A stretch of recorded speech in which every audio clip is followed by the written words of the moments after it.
Hi hello good evening అందరికీ welcome to me Nalgonda పిల్ల. ఏం చేస్తుర్రల్లా? నేనైతే వంట చేస్తున్నా. రాగానే ఫ్రెష్ అయిపోయి తొందరగా పూజ చేసేసిన.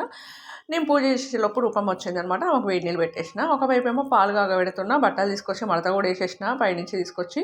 ఇక వంట ప్రోగ్రామ్ పెట్టుకున్నాను అనమాట. మార్నింగ్ వంకాయ కర్రీ చేసిన కదా, మసాలా గుత్తి వంకాయ అది ఉంది. ఇక ఏం చేయాలా అని చూస్తే గుత్తి వంకాయలకి వెజ్ బిర్యానీ బాగుంటుంది కదా, అందుకని చెప్పేసి ఆలు, క్యారెట్, పచ్చిమిర్చి అండ్ పుదీనా, కొత్తిమీర, టమాటా వేసి వెజ్ రైస్ లాగా చేస్తుంది అనమాట. ఇంతకీ మీ ఇంట్లో స్పెషల్ ఏందో కామెంట్ చేయండి.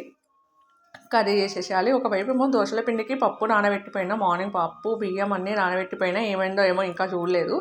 మార్నింగ్ నైటే నానేద్దాం అనుకున్నా, మర్చిపోయినా. ఇక మార్నింగ్ నానేసిన మళ్ళీ 2 రోజులకి టిఫిన్ అవుతుంది కదా అని చెప్పేసి.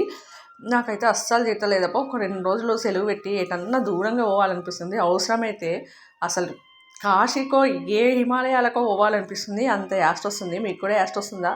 అయితే కామెంట్ చేయండి. మాకెందుకు వస్తుంది అక్క అంటే, నాకైతే వస్తుంది అబ్బా. రొటీన్ లైఫ్ అయిపోయింది. ఆఫీసు ఇల్లు ఇదే ప్రపంచం అయిపోయింది. వెనక్కి తిరిగి చూస్తే ఇంకేం కనిపిస్తలేదు నాకు. అట్లుంది. ఒకవైపు ఏమో వంట రెడీ చేసేస్తున్నా. తినగానే మళ్ళీ గిన్నెలు తోముకోవాలా. ఒకవైపు పప్పు నానేసిన కదా దోశలకి, అది రుబ్బాలన్నట్టు. అది వెయిట్ చేస్తుంది నా కోసం, ఎప్పుడు రుబ్బుతావు అని చెప్పేసి రుబ్బేసి పెట్టేస్తే రేపు మార్నింగ్కి టిఫిన్కి రెడీ అయిపోతుంది దోశల పిండి. ఇంకా పెరుగు కూడా వేసేసిన. ఇక చూడండి నానేసి పెట్టేసిన అనమాట. నీళ్ళు పంపేసిన.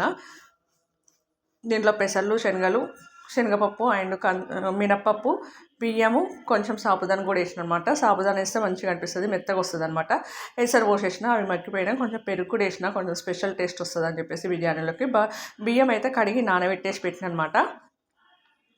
రూపమ్మకి ఆకలిస్తుందో ఏమో, ఫ్రెష్ అయిపోయి కూర్చుంది. ఇది వండడానికి కొంచెం టైం పడుతుంది. నేను అప్పటిలోపు దోశల పిండి రుబ్బేస్తాను అనమాట.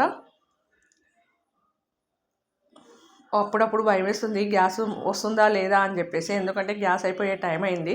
చాలా డేస్ అయింది తీసుకొని. దోశల పిండి అయితే రుబ్బి పెట్టేసిన. ఈ గ్యాప్లో ఒక పని తర్వాత ఒక పని చేసుకుంటూనే ఉన్నానమాట. ఒకవైపు గిన్నెలు కూడా కడుక్కుంటున్నా, కూరగాయలు కోసినాయి అవి ఇవి ఉంటాయి కదా, అన్నీ కడిగేసి పెట్టుకుంటున్నాను అనమాట. చూడండి అన్నం దంకు కూడా అయిపోయింది. ఇక తినేసేయాలి. రూపమ్మకు ప్లేట్లో పెట్టినా ఆమె కూడా తింటుందన్నమాట. చూడండి ఆమె తినేస్తుంది. ఇంతకీ మీరు తిన్నారా? తినకపోతే వచ్చేసేయండి. వీడియో నచ్చితే లైక్ చేయండి.